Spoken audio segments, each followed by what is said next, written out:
Ayrılığın yaman oldu, beni bükülüp keman oldu.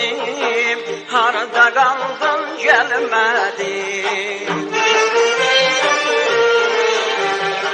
Dağlar başı duman oldu, ayrılığın yaman oldu.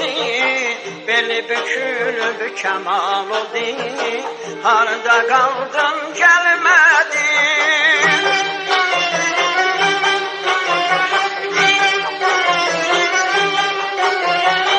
Beni obaya saldım sorak, belki seni bir de görem.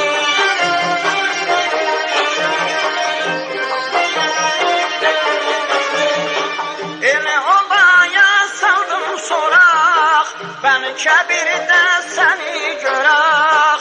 Can söyleyip can eşidek, derdimi sen bilmedin. Can söyleyip can eşidek, derdimi sen bilmedin.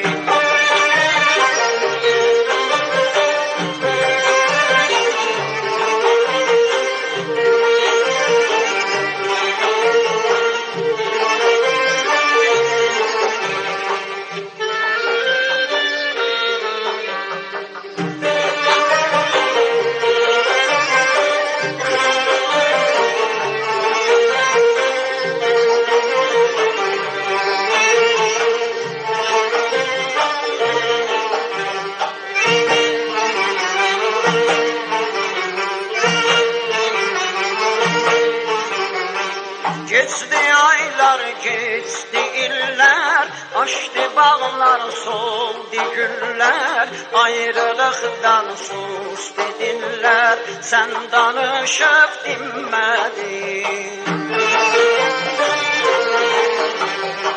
Geçti aylar, geçti iller, açtı bağlar, soldu güller. Ayrılıktan sustu diller, sen danışıp dinmedin.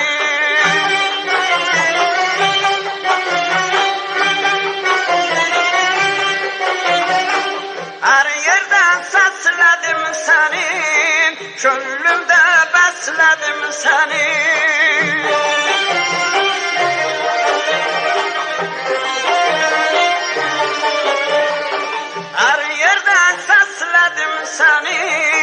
Gönlümde besledim seni, can kadar istedim seni.